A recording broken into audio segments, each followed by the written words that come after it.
La présidente de la Corée du Sud est officiellement congédiée. Le plus haut tribunal du pays a confirmé la destitution de Park Geun-hye, qui est mêlé à un vaste scandale de corruption. La Corée du Sud ira donc aux urnes plus tôt que prévu, en mai prochain, pour élire un nouveau chef d'État. Ces événements surviennent alors que les tensions sont vives dans cette région explosive entre la Corée du Sud, la Corée du Nord, la Chine et les États-Unis.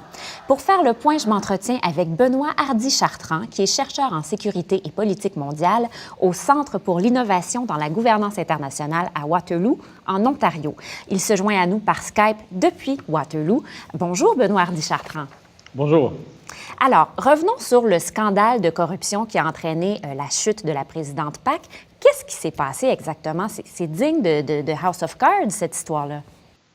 Oui, en effet, ça a commencé à l'automne dernier, l'automne 2016, lorsqu'on a appris que Park Geun-hye, la présidente, avait une confidente du nom de Chae Soon-il. Et cette confidente-là, on a su qu'elle avait eu un grand degré d'influence sur les décisions gouvernementales, sur certaines décisions qui devaient être prises par la présidente Park Geun-hye. Le problème dans cette histoire est que cette confidente n'avait aucun rôle gouvernemental, n'avait obtenu aucun certificat de sécurité et donc n'avait pas d'affaire à être impliqué dans les décisions du gouvernement.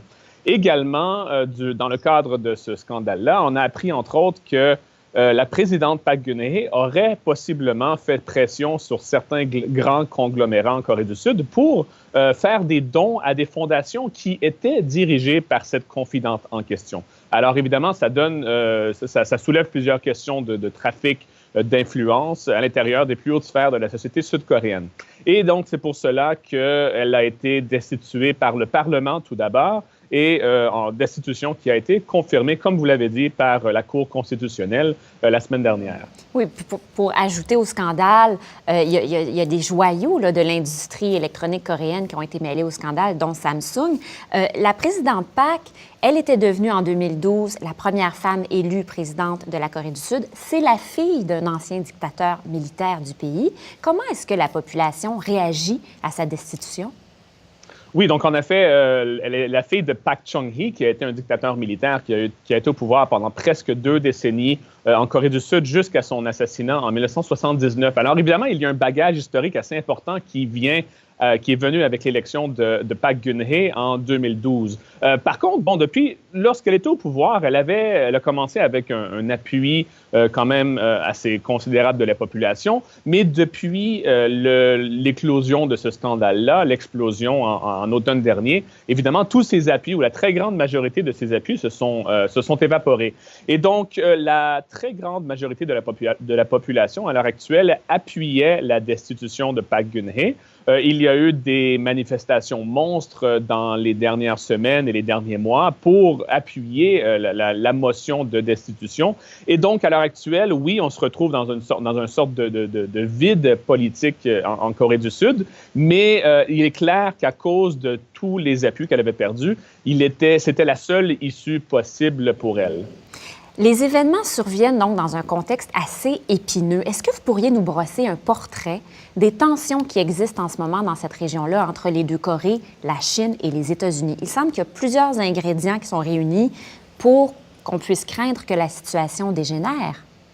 En effet, écoutez, à l'heure actuelle, la situation géopolitique et en termes de sécurité dans la région est extrêmement complexe et délicate. C'est à peu près le pire moment, en fait, qu'on pourrait imaginer pour un tel scandale politique. C'est le pire moment pour la Corée du Sud pour se retrouver sans leader.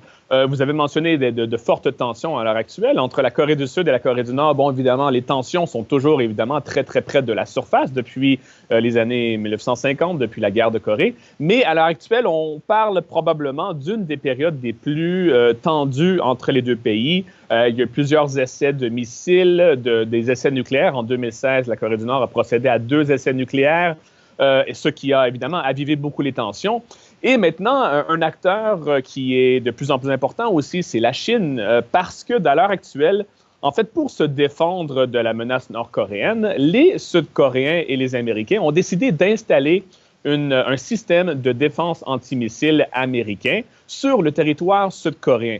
Et ça ne fait pas du tout l'affaire de la Chine. La raison étant que elle considère que ce système antimissile contrevient ou nuit à ses propres intérêts à cause des radars qui sont associés à cela. Ils croient en fait que c'est une manière pour les États-Unis de mieux surveiller son propre territoire. Et donc, la Chine s'y oppose de façon très véhémente. Et ils ont commencé à prendre des représailles contre la Corée du Sud de ce côté-là. Alors, on voit ici un certain éloignement de la Corée du Sud et de la Chine, dont les relations étaient plutôt bonnes dans les dernières années. La Chine, dont le rôle est très important pour la Corée du Nord, qui est un allié important de la Corée du Nord. Et donc, on voit ici que tout ce scandale-là est lié, comme vous l'avez mentionné, à une période de tension particulièrement complexe en ce moment.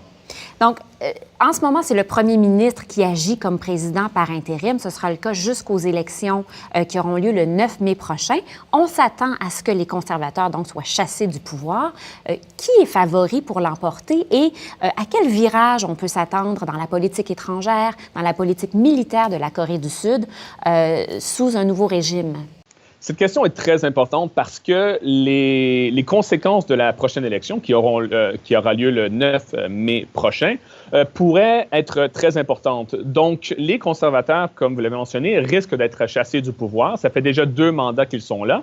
Le prédécesseur de Park Geun-hye était également un conservateur. Et donc, à l'heure actuelle, selon tous les sondages, il semblerait que ce soit des candidats de gauche, des candidats libéraux qui ont le plus de chances d'être portés au pouvoir. Principalement, il y a le candidat Moon Jae-in du Parti démocrate, qui est une figure politique assez connue en Corée du Sud depuis quelques années et cette personne-là a des visions, une vision qui est très différente de celle de Park Geun-hye. Les libéraux, la gauche en Corée du Sud a toujours été plus favorable à un dialogue avec la Corée du Nord. Alors déjà, ça serait très différent de ce que l'on voit actuellement. Également, ils veulent se rapprocher de la Chine et également, le plus important, je dirais, c'est que traditionnellement, la gauche en Corée du Sud a toujours été un peu plus tiède par rapport à l'alliance avec les Américains. Alors, s'il est porté au pouvoir, et je vous dis tout de suite, c'est presque assuré à l'heure actuelle, selon les derniers sondages, il mène par une vingtaine de points sur son plus proche opposant. Je parle toujours de Moon Jae-in. C'est très énorme, en effet. Alors, même si l'élection aura lieu dans moins de 2 mois, ça serait difficile de voir un changement. Alors, s'il est porté au pouvoir, ça pourrait faire que les Américains... Il pourrait, par exemple, décider de ne plus installer le système de défense antimissile en Corée du Sud. Ça pourrait, évidemment, créer d'importantes frictions avec les Américains, dont le rôle est très important sur la péninsule. Ça pourrait créer un rapprochement avec la Chine.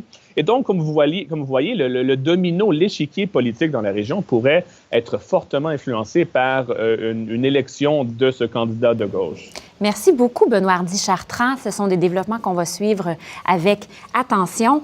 C'est déjà tout pour Planète Terre cette semaine. Merci beaucoup d'avoir été au rendez-vous. Merci à l'AFP et au Devoir d'être les partenaires de cette émission. Si vous désirez revoir nos entrevues, elles sont toutes archivées sur le site du Cerium. Retrouvez-nous également au Canal Savoir. À la prochaine.